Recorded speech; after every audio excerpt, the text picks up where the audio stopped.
So hi everyone, Abhishek this side and in today's video आज हम बात करने वाले हैं कि how to prepare for the exams. Like मेरे पिछले हफ्ते एग्जाम्स खत्म हुए। जब आप वीडियो देखोगे प्रोबेबली ये 22 को अपलोड होगी, बट मेरे एग्जाम्स 6 दिसंबर को ख़त्म हो गए थे। एंड आज के इस वीडियो में बात करने वाले हैं कि how to strategize your college exam preparation. क्योंकि स्कूल के जो एग्जाम्स होते थे they are totally different of what we have study, जो कि हम कॉलेज के अंदर पढ़ने वाले हैं। कॉलेज के स्कूल के अंदर हम पहले स्कूल जाते थे, then we are attending the coaching and tuitions, then after that we are doing the homework that we have been assigned. But college की पढ़ाई टोटली डिफरेंट होती है। इसीलिए सबसे मेजर चीज़ जो होती है ना, हमें उस चीज़ को प्रायोरिटाइज करना पड़ता है, हमारे टास्क को। हम लास्ट के एक महीने, लास्ट के 15 दिन के अंदर भी हम डिसेंट स्कोर कर सकते हैं ना फाइनल एग्जाम्स। तो आज के इस वीडियो में हम ये बात करने वाले हैं। तो watch the video till the very end and don't forget to like, share, subscribe and comment. So without any further delay let's start the video.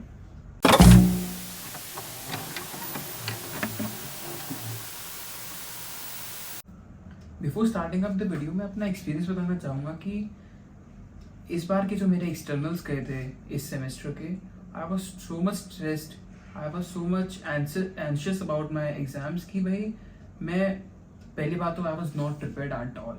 Even though मुझे एक महीने की लीव मिली थी, I was given preparatory leave for 1 month. After that also I was not prepared at all. So उस वजह से मैं बहुत ज़्यादा एंशियस हो गया था, बहुत ज़्यादा अंडर प्रिपेयर्ड था, as a result of which कि मैं हैंडल ही नहीं कर पा रहा था चीज़ों को।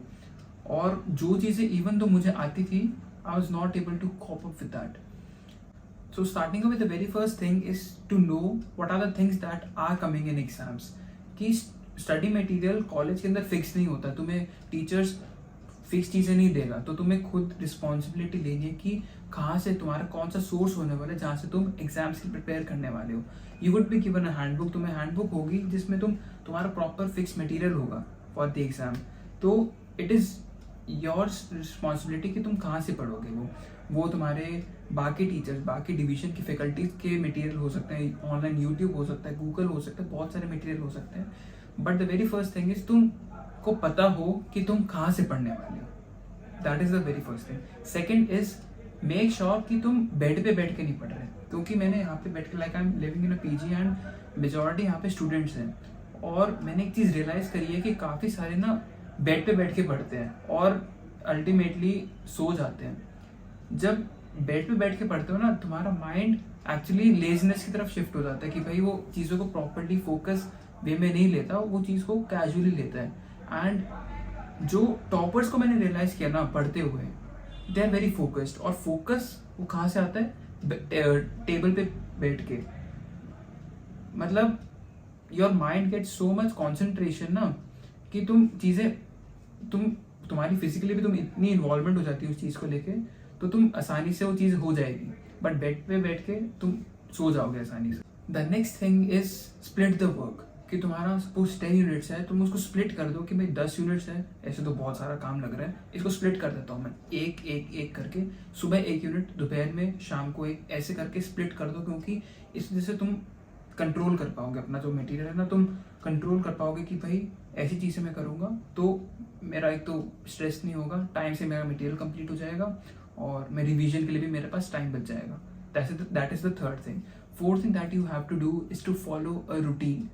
फॉलो अ रूटीन कि भाई मैं सुबह अगर मैं मॉर्निंग पर्सन हूँ तो मैं 7 बजे, सुबह 6 बजे या सुबह 5 बजे उठ के पढ़ना चालू कर दूंगा। After having some sort of meditation, कुछ भी चालू करके मैं पढ़ना चालू कर दूंगा। If you are the late night person, मैं भाई 2 बजे तक, 3 बजे तक पढ़ूंगा and then I will go to sleep.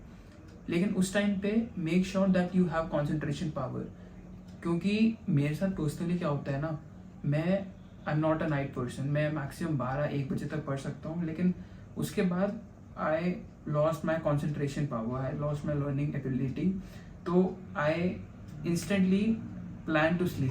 मैं सोचता हूँ कि भाई अब तो नहीं हो पाएगा, तो मैं आई गो टू स्लीप। और जब मैं सुबह उठता हूँ ना, I am so much charged, I am so much energised. मैं पढ़ना चालू कर देता हूँ और वो चीज़ है जो मुझे अपनी पता है, दैट वर्क्स फॉर मी। कुछ लोगों का होता है कि 2 घंटे की नींद पे पढ़ लेते हैं, कुछ लोगों का होता है कि भाई 4 घंटे की, कुछ लोगों का होता है कि भाई मुझे स्लीप अच्छे से चाहिए। तो get to proper routine, understand your sleep cycle, understand how you are learning your study material. What works for me is I need 2 to 3 times revision for my before appearing for the exams. But for some people it is not like that, क्योंकि कुछ लोगों का होता है बहुत sharp mind, वो एक बार चीज़ों को गो थ्रू करके पूरा याद कर लेते हैं. बट मेरा क्या है, मुझे 2-3 बार रिविजन चाहिए होती है. But at the same time मुझे न्यूमेरिकल्स के अंदर वो चीज़ ये चीज़ फेस नहीं करनी पड़ती, क्योंकि न्यूमेरिकल्स के अंदर मुझे एक बार फॉर्मूला याद करना है, उसको एग्जीक्यूट करना है, याद हो गया. लेकिन कुछ लोगों को होता है कि रिवीजन बार बार चाहिए होती है न्यूमेरिकल्स के अंदर. तो अंडरस्टैंड तुम कहाँ पे तुम्हारा एज है ओवर द अदर पीपल, और that would be very beneficial for you जब तुम एग्जाम्स के लिए प्रिपेयर कर रहे होगे.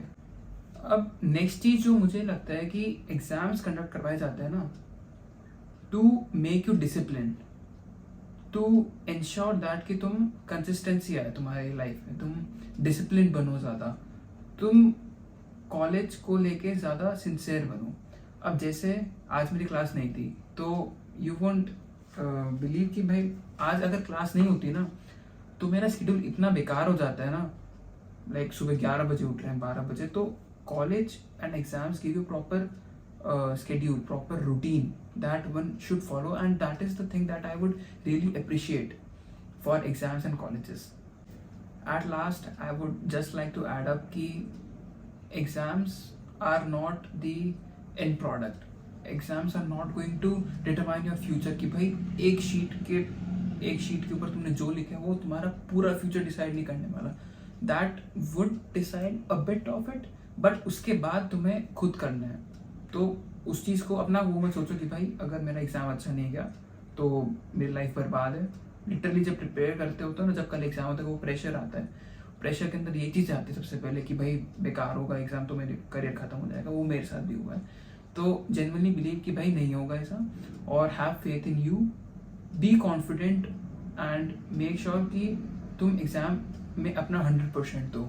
और एग्ज़ाम ना, scoring good in exams actually gives you confidence, और कुछ नहीं है बस.